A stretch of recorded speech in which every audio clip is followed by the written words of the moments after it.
Welcome to the Coalesce podcast. My name's Grant. And I'm Meg. And today we are going to talk about something really cool. It's the Open API spec, which is really a way to expose the APIs that you're using to the system so that they can be presented in a way that is like kind of embedded in your app, or is a common way, something like what you used to be able to kind of do with some of the XML stuff and some of the discovery with services and things like that. Mm-hmm. So this is really a way to discover your services. And also to provide you with some ways to kind of test some things out and even give some things a try. And so the question is, well, how do you do that inside of Coalesce? And the answer is, well, really, you just use the standard Swagger stuff, and which is the way that you do that through the .NET Core, ASP.NET Core infrastructure. So we can really just go in and add that. There are a couple of things we're going to have to add to kind of clean some stuff up that infrastructure doesn't quite handle for us. And so we'll talk about that. But the idea here is that we want to be able to have documented APIs that provide a better experience for folks that want to use these APIs. Because fundamentally, the applications that you write with Coalesce, for the most part, are SPA applications, which means you have a static front end and you have an API backend. And it means that all those APIs are accessible to folks that want to use them. But we need documentation if folks want to be able to use them. So anyway, Meg, let's jump in and let's just go ahead and kind of add the standard Swagger stuff to the project, and we can get started from there. Yeah, so first things first is we want to go and add a package in. So open up your CS Proj for your web project. So you can do this with the NuGet package export too. Yeah, you can. Often we'll just add them directly if we know what versions and all that, but it's just the latest versions. Yeah, and so the nice thing with Coalesce is that all the stuff is usually on this same shared version, which is why I usually go through the CS Proj to do it, because, well, first of all, I know the package name because it's in the docs, and secondly, it's so I can just use this instead of having to come back here. But in this case, we're not using that because this is not a package that we're using from .NET. Oh, it's actually a Coalesce package. Oh, there's two packages though. There's only one package. Okay, there's one package. There's one package, and Coalesce uses the other that package. So we have a Coalesce Swagger package. Yes. There's also a Swashbuckle package, which is a Swagger package for ASP.NET, and this references that one. Now you don't have to use this one. Like the one that we have, it'll work without it. Yep. But by adding this one, we're adding the other things as well. So the reason we do it this way is so that you can put in that $ Coalesce version. Yeah. So they all stay in line, and you can then change your Coalesce version in one spot. We talked about that in the upgrade one. So yeah. Anyway, and you could reference both packages, both the kind of public NuGet package that just says the Swashbuckle package, but you don't need to because this references Swashbuckle. So part of your tree of dependencies is going to grab that. Yeah. So exactly what Grant's saying. If you added the Swashbuckle one in, the public one, not the Coalesce or the non-Coalesce one, you would still get all the same features, but it would just be your kind of. But you then have to keep them in sync. Yeah, which is a little bit weird. So you just need the Coalesce one, and that will add the other one for you because it's built off of that. Okay, so easy. Go ahead and add in teltext.coalesce.swashbuckle, and then your version is going to be your Coalesce version.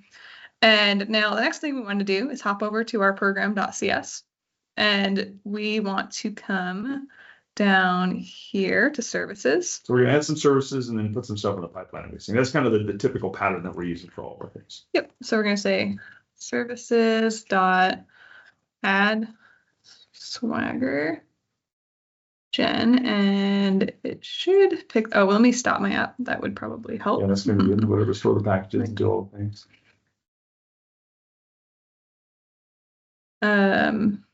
Let's just build it.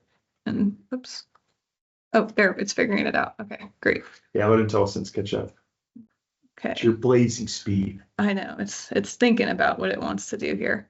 Okay, so we're going to do add Swagger gen, and this is going to be very similar to how you just set up normal Swagger pages. Yep. There's really only one difference, which we'll get to, but right now this is really just setting up Swagger.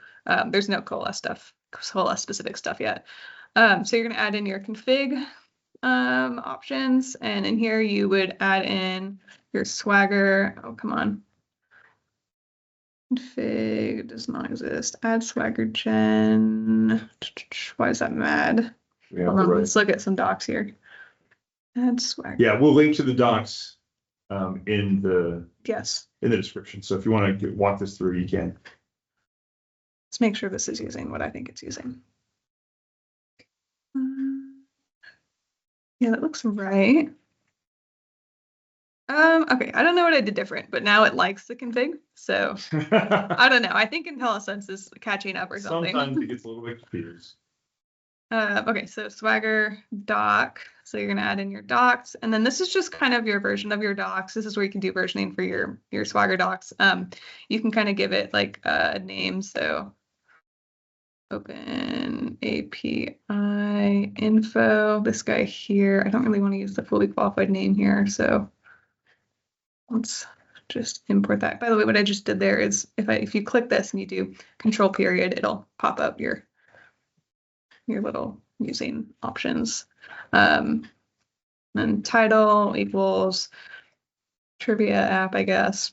You can call this whatever. And then version is still going to be that v1. Okay, there's another config here, but I don't want to do it yet because I want to show you the difference after we do it. Cool. So we'll come back to that. Now we're going to configure the pipeline. So here, typically, so you don't have to, but typically you only add Swagger docs to the development environment. Great.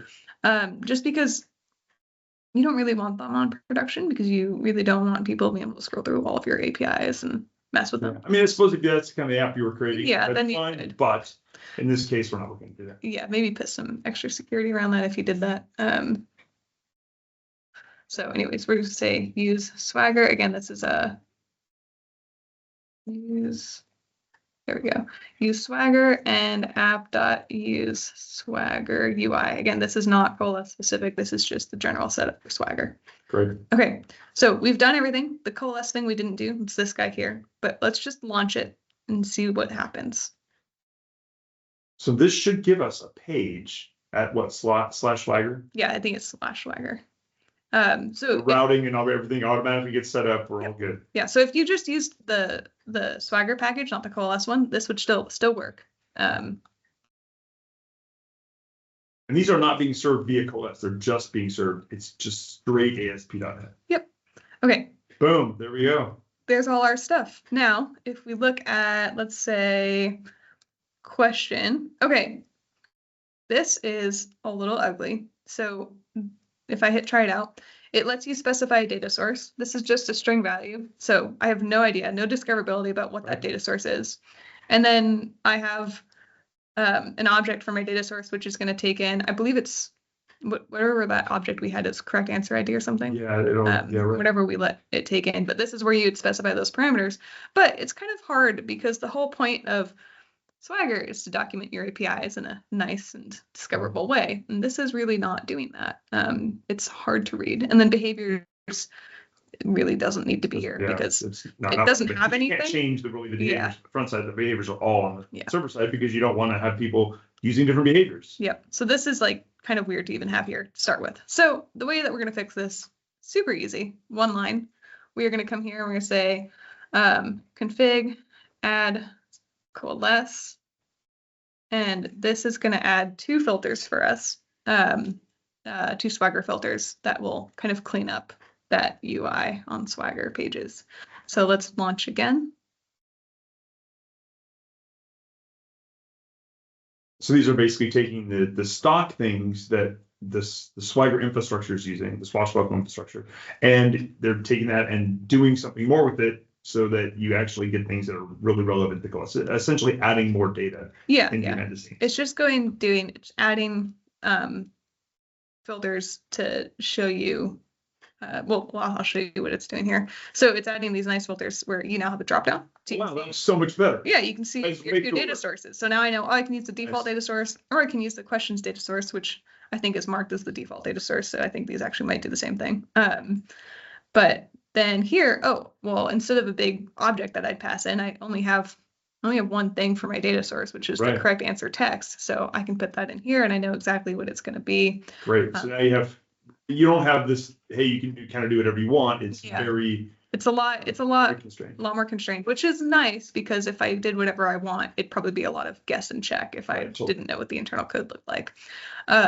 So this is great. And if I added some more data source properties, they would pop up here.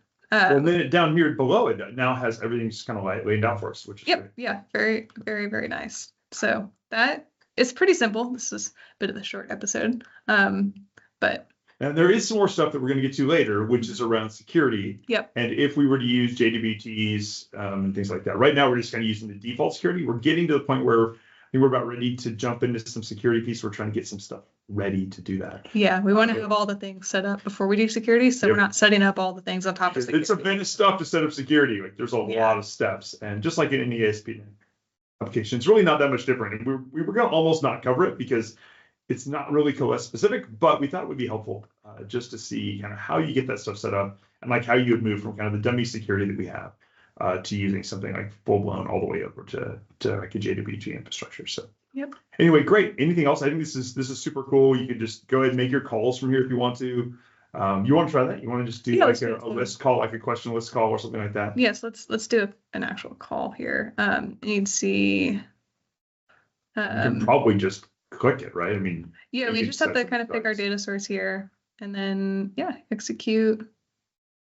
And there we go. There's our questions. There they are. Awesome. And we can even do correct answer text, and we can come up here. I forget what we actually were doing with this. So I think this was really, I don't remember what we were doing. This was probably a super contrived example. Yeah, but look, now it's a way shorter list. Yeah, so it just grabs this, the one that matches the correct answer text. I don't remember why we did that, but I'm sure there's a good reason. We should probably go rewatch the videos. You guys might remember. Great. Fabulous. Okay. Any other pieces we should talk about before we're done? I think that's it. Awesome. Well, hey, Swagger's a fantastic way to go ahead and document your APIs. It kind of just comes out of the box, and Coalesce just provides that little bit of extra leg up to provide a really nice looking Swagger UI and not just the default one that comes out of the box.